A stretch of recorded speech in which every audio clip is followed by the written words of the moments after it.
अच्छा लगता है कि बीजेपी को अब की बार जो 14 में लहर थी, 19 में जो लहर थी, उस लहर से बहुत सारी नुकसान झेलने को पड़ी इस बार 24 में, तो निर्दलीय प्रत्याशियों का कहर रहा है तभी कहीं ना कहीं बीजेपी को नुकसान झेलना पड़ा है। देखिए 2024 में लगा ही नहीं कि लोकसभा चुनाव हो रहा है, वाकई में बता रहे हैं हम लोग, क्योंकि भाजपा जिस प्रकार से 2013 हुंकार रैली से हम लोग जुड़े हुए हैं, नरेंद्र मोदी से जुड़े हुए हैं 2013 से। उससे पहले नरेंद्र मोदी जी को बहुत कम लोग जानते थे, क्योंकि वह केवल संघर्ष करते थे उस समय। 2013 में जब हुंकार रैली हुआ था तो इतना भीड़, इतना ताकतवर झोंक से हम लोग झोंके थे कि 2014 में बहुमत आया था नरेंद्र मोदी जी का। वो गांधी मैदान में हम लोग 800 मोटरसाइकिल लेकर के गए थे, बम चल रहा था तो हम लोग सोचते थे पटाखा चल रहा है जश्न में। इतना कुछ होने के बाद भी आप नरेंद्र मोदी का इस बार का लहर देख लीजिए, 2019 का लहर देख लीजिए, कम हो गया। आप कब तक केवल मोदी जी को भजाएंगे? मोदी है तो मुमकिन है, मोदी है, अर्थात तू कुछ करा भाई, नेताजी आप भी कुछ करिए कि आप भी मुमकिन कहलाइए। आप लोग केवल मोदी जी के नाम पे खेल रहे हैं। मोदी जी जब तक जिंदा है तब तक आप लोग जी रहे हैं। मोदी जी अगर आज इस्तीफा दे दे कि मैं राजनीति नहीं करूंगा, तो हमको नहीं लग रहा है कि भाजपा की ये स्थिति हो जाएगी कि जो सीट आया उसका आधा सीट आना मुश्किल हो जाएगा, अस्तित्व तो कहीं ना कहीं घट जाएगा, दिक्कत हो जाए। तो हम क्यों नहीं थोड़ा मजबूत बने? अब मोदी जी, योगी जी, अमित शाह जी जैसे लोग केवल रहेंगे तो कैसे काम चलेगा? बाकी लोग को मेहनत नहीं करना है। टिकट तो कहीं ना कहीं पार्टी दे रही थी, देते वक्त तो देख सकती थी ना, उम्मीदवार देते वक्त जो कि लड़ाई कर रहे भूमिगत, यहाँ से भूमिगत लोग जाते हैं वहाँ पे और पता चलता है टिकट उनको मिलता है जिन जो करोड़ों में पैसा उछल रहे हैं, जो फॉर्च्यूनर ऑडी से घूम रहे हैं, उनको टिकट दिया। यही कमियां है ना, मैं क्या बता रहा हूँ, मीडिएटर गलत होता है, सेंट्रल पैनल तक वो सही व्यक्तियों की पहचान नहीं हो पाती है। अच्छा एक बात बताइए, हम 2008 से युवा मोर्चा से जुड़े हुए हैं, 2009 से मान लीजिए, लेकिन आज तक मुझे नहीं लगता है कि भाजपा के नेतागण कभी मेरे से फोन करके भी पूछे होंगे नागेश जी आप कैसे हैं, कभी नहीं। लेकिन जरूरत पड़ती है कि नागेश जी ऐसे ऐसे हो रहा है यहाँ कार्यक्रम, मतलब मुसीबत आती है तो नागेश जी दिखते, ऐसे काम के लिए नागेश जी नहीं दिखते। 2019 में CNRC नरेंद्र मोदी जी और अमित शाह जी के लाया गया। भाजपा और जदयू की यहाँ सरकार थी, मेरे ऊपर 7 मुकदमे हुए थे उसी टाइम, लेकिन किसी नेता ने मेरा एक बार भी मदद नहीं किया। मैं 2 साल जेल में रहा। तो ये कैसा हिंदूवादी, कैसा राजनीति?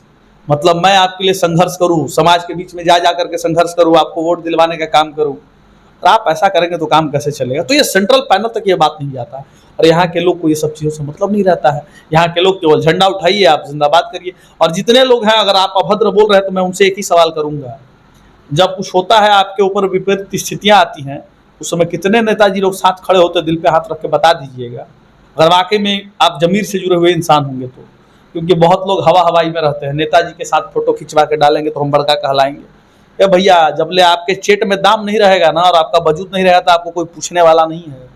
कितनों संघर्ष कर लीजिए, कितना गरीब को हम भी देख रहे हैं, कई वो नेता गरीब बन गया है, कई वो लोग झंडा उठाने वाला नेता बन गई, हम भी देख रहे हैं। जिसके पास पैसा रुपया है भाई, जिसके पास शोहरत है, वही आगे है। बाकी आप लाख मेहनत कर लीजिए, समाज हित का अच्छा कार्य कर लीजिए, आपकी कोई पहचान नहीं। क्या नागेश सम्राट जी चुनाव लड़ते हुए देखे जाएंगे पार्टी पुत्र? आपने कोई भी भूमिगत? देखिए हमारा ऐसा सोच अभी कुछ है नहीं। राम जी चाहेंगे कुछ अच्छा जीवन में होगा, पैसा रुपया कुछ कमाएंगे तो अपना गांव क्षेत्र से चुनाव लड़ने के लिए सोचेंगे। बाकी राम जी चाहेंगे तो कुछ होगा, ऐसा थोड़े ही है। राम जी चाहेंगे तो कुछ होगा, राम जी पे पूरा भाई हमारा जो है ना पैसा है ना रुपया है, कुछ है नहीं। गरीब आदमी चुनाव कहाँ से लड़ेगा? पार्टी के लिए आपने बहुत योगदान दिया, शुरुआती दौर से आप हैं पार्टी में। देखिए जो भी है योगदान दिया आदमी, उस योगदान का क्या फल मिला ये तो हम ही देख रहे हैं ना। हम लोग को कोई फल नहीं मिला, हम लोग केवल फल देने का काम किए हैं। लोग पौधा लगाता है तो सोचता है कि कुछ फल देगा, लेकिन केवल हम लोग फल देते आए हैं। डंडा भी खाया है आदमी, जब झंडा लेकर के चलते थे तो लगता था, उस समय युवा मोर्चा में गिने चुने लोग थे जब हम ज्वाइन किए थे। एक सवाल और हमारे साथ बहुत लोग जुड़े हुए थे। एक विशेष सवाल पूछना चाहते हैं, आप 2008 से जुड़े हुए हैं, युवा जब थे उस वक्त तो थोड़ी उम्र भी बढ़ चुकी है आपकी। भैया खेले कूदे की उम्र में हम समाज का काम किए, बताइए तो उन आपको ये एहसास तो हो गया है कि अगर हम मिडिल फैमिली से बिलोंग करते हैं, गरीब फैमिली से बोलते हैं, तो झंडा लेके ढोने से काम नहीं चलेगा, हमको कुछ अपना पहले वजूद बनाना पड़ेगा। तो इन युवाओं को क्या संदेश देना चाहते हैं जो अभी से झंडा लेके ढो रहे हैं? युवा लोग को बस यही कहेंगे, भाई हमारा बात अगर बुरा लगा तब क्षमा, गाली मत दीजिएगा, माफी मांगते हैं, क्योंकि हम जो झेले हैं वही बता रहे हैं आप लोगों को। जो युवा झंडा ढो रहे हैं उनसे यही कहेंगे, झंडा ढोइए, लेकिन नेता बनने का ख्वाब मत पालिएगा। नेता बनने का ख्वाब तभी पालिएगा जब चेट में दाम हो, रुपया शोहरत हो, आपके पीछे 1000 लोगों का काफिला हो। क्योंकि फ्री फोकट में लोग आपसे 2-4 लोग जो प्रेम करते हैं वही घूमेंगे, बाकी लोग नहीं घूमेंगे।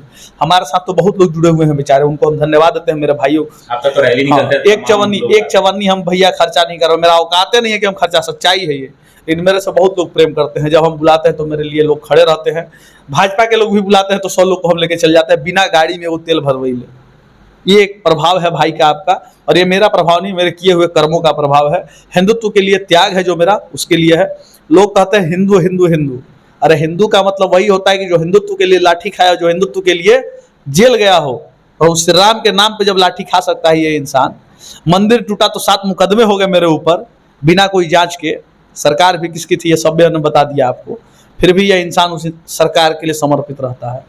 कारण यही है, थोड़ा बहुत भगवा से प्रेम है, थोड़ा बहुत सिस्टम वहां से जुड़ा हुआ है, इसलिए आपने बोला कि सरकार से प्रेम है। कारण ये है क्योंकि राम मंदिर बहुत बड़ा कारण है सरकार को लेकर, कारण। लेकिन वही राम मंदिर अयोध्या में बना, सरकार के द्वारा, बीजेपी सरकार द्वारा बनाया गया, पर सबसे बड़ा झटका अयोध्या और यूपी में ही लगा इस सरकार। देखिए, कुछ षड्यंत्रों का खेल खेला गया था वहाँ योगी जी को अपमानित करवाने का। अब कहीं ना, देखिए हर पार्टी में थोड़ा बहुत खलबली होता है, एक दूसरे से जलन ईर्ष्या होती है, बाकी आप समझ ही रहे हैं। कहीं ना कहीं योगी जी का जो कह रहे पार्टी तक डर बना रहा है। योगी जी का दबदबा ये है उत्तर प्रदेश में। मैं योगी जी का बहुत सम्मान करता हूँ, और आज योगी जी का जन्मदिन भी है। उनको जन्मदिन की बहुत बहुत शुभकामनाएं। उनको योगी जी को जन्मदिन की बहुत, वो हिंदुत्व के शिरोमणि है। उनके जैसा सनातनी पूरे विश्व में नहीं मिलेगा, उनके जैसा कट्टर हिंदुवादी योद्धा पूरे विश्व में नहीं मिलेगा। और उस योद्धा का जब भी चुनाव होता है मुख्यमंत्री पद के लिए वहां पे, तो हम लोग की निगाहें उत्तर प्रदेश में लगी रहती हैं। पूरे हिंदू जो वाकई में मानते हैं कि हिंदुत्व क्या होता है, उनकी निगाहें योगी जी पे लगी रहती है। यही अयोध्या है जो माँ सीता से प्रमाण मांगा था चरित्र का, पवित्रता का। तो यही अयोध्या है ना जो अच्छे उम्मीदवार को भी हरा सकते हैं। आप जो कहे ना अभी राम जी के नाम पे, ये हिंदू नहीं बन सकते हैं, ये जातिवाद के कीड़े बन सकते हैं। और ये जातिवाद का कीड़ा ही है जो अयोध्या और यूपी में सीट हारने का काम किया गया है। तो कहीं ना कहीं कुछ पार्टी का षड्यंत्र भी है कि योगी जी को कैसे डिमोबिलाइज किया जाए, उनको आगे तक नहीं बढ़ने दिया है, क्योंकि रनिंग फेज में प्रधानमंत्री के वो भी हैं। तो कहीं ना कहीं कुछ पार्टी का षड्यंत्र भी है कि योगी जी को कैसे डिमोबिलाइज किया जाए, उनको आगे तक नहीं बढ़ने दिया है, क्योंकि रनिंग फेज में प्रधानमंत्री के वो भी हैं। इस बात को मान लीजिए आप लोग। और कहीं तो हर पार्टी में उथल पुथल। मोदी जी के बाद पूरे भारत में अगर किसी का नाम आता है तो योगी जी का ही आता है, किसी का नाम नहीं। दूसरा योगी जी का मतलब भूमिगत नेता पे, बाकी नेताओं की तो अलग विचार है। देखिए, योगी जी एक ऐसे व्यक्ति है ना जिनका आज उत्तर प्रदेश को सुधार दिए। उत्तर प्रदेश पूरे भारत का सबसे बड़ा राज्य है, मतलब इतना बड़ा राज्य है, और उस राज्य को इतने अच्छे से चला रहे हैं। आज न जाने कितने धर्मस्थली को सुधार दिया। आज अयोध्या की आप बात कर रहे हैं तो उस पर एक बात कह देते हैं, यही अयोध्या है जो माँ सीता से प्रमाण मांगा था चरित्र का, पवित्रता का। तो यही अयोध्या है ना जो अच्छे उम्मीदवार को भी हरा सकते हैं। आप जो कहे ना अभी राम जी के नाम पे, ये हिंदू नहीं बन सकते हैं, ये जातिवाद के कीड़े बन सकते हैं। और ये जातिवाद का कीड़ा ही है जो अयोध्या और यूपी में सीट हारने का काम किया गया है। विपक्षी कह रहे हैं कि अयोध्या का हारने का मुख्य कारण यह था कि बार बार एक सवाल पार्टी के कार्यकर्ता लोग करते थे कि जो राम को लाए हैं हम उनको लाएंगे। ये शब्द कहीं ना कहीं राम जी को अच्छा नहीं लगा। देखिए, यह बात कहने के लिए है, राम जी को सब चीज अच्छा लग रहा है। कारण क्या है, आज 500 साल की तपस्या थी ना, कितने पार्टियां बनी, कितने सरकारें आई, क्या हो गया। ईंटा जोड़ाया था, एक ईंटा जोड़ाया था, एग्जाम्पल आप दे दीजिएगा। लेकिन यही नरेंद्र मोदी और योगी की जब सरकार आई तो आप भव्य मंदिर का निर्माण देखें ना, तो ये किसका देन है भाई। कम से कम इस चीज से तो विक्षुब्ध नहीं होना चाहिए। हम एक मंदिर का बनाते हैं जब, तो उस मंदिर का शिलापट पर लिखा जाता है कि इनके द्वारा यह मंदिर बनाया गया। लेकिन वहां ये चीज नहीं, वहां ये लिखा गया है कि जहाँ भाई कार्यकर्ता थे जो भाजपा के मेहनत किए, जो नेतागण मेहनत किए, आज मेहनत का फल है कि राम जी को ये लोग लेकर के आए हैं। जिस राम जी के अयोध्या भूमि से ही उनको कहा जा रहा था कि यह भूमि ही उनकी नहीं है, उस भूमि पे राम जी का बाल स्वरूप मूर्ति का शिलान्यास किया गया। ये किसकी देन है? इस चीज से अनभिज्ञ नहीं होना चाहिए। यह जो लोग बोल रहे हैं यह मूर्ख लोग हैं। और वाकई में राम मंदिर बनवाने का श्रेय जीवन में दिया जाएगा, मेरे जैसे योद्धा जीवन में श्रेय देंगे तो नरेंद्र मोदी और योगी जी को श्रेय देंगे। अगर वो लोग नहीं होते तो हमें नहीं लगता है कि जीवन में राम मंदिर कभी बन पाता, और इस राम मंदिर को हम लोग कभी देख पाते। पर ये जो शब्द कहा जाए, जो राम को लाए हैं हम उनको लाएंगे, राम उनको लाए हैं कि राम सबको लाए, ये राम को लाए। देखिए, ये इस कलयुग की भाषा है। आप इस कलयुग की भाषा को लड़ाई चलती है। नहीं, इस कलयुग की भाषा को आप त्रेता युग की भाषा से नहीं जोड़ सकते हैं।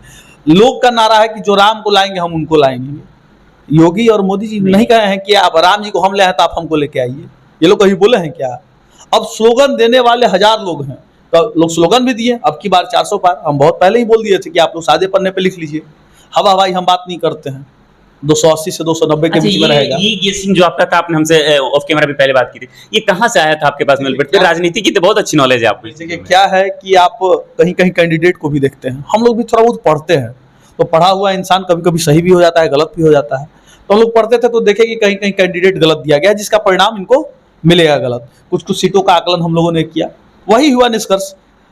बिहार में डैमेज हुआ, यूपी में डैमेज हुआ, महाराष्ट्र में डैमेज हुआ, जहां जहां हम लोग सोचे थे वहां डैमेज हुआ, और उसका परिणाम आपको सामने मिला है। हम लोग नेता नहीं है ना सर्वेयर है, हाँ, लेकिन थोड़ी बहुत सोच रखते हैं ऐसा कि हाँ ऐसा चीज़ हो सकता है।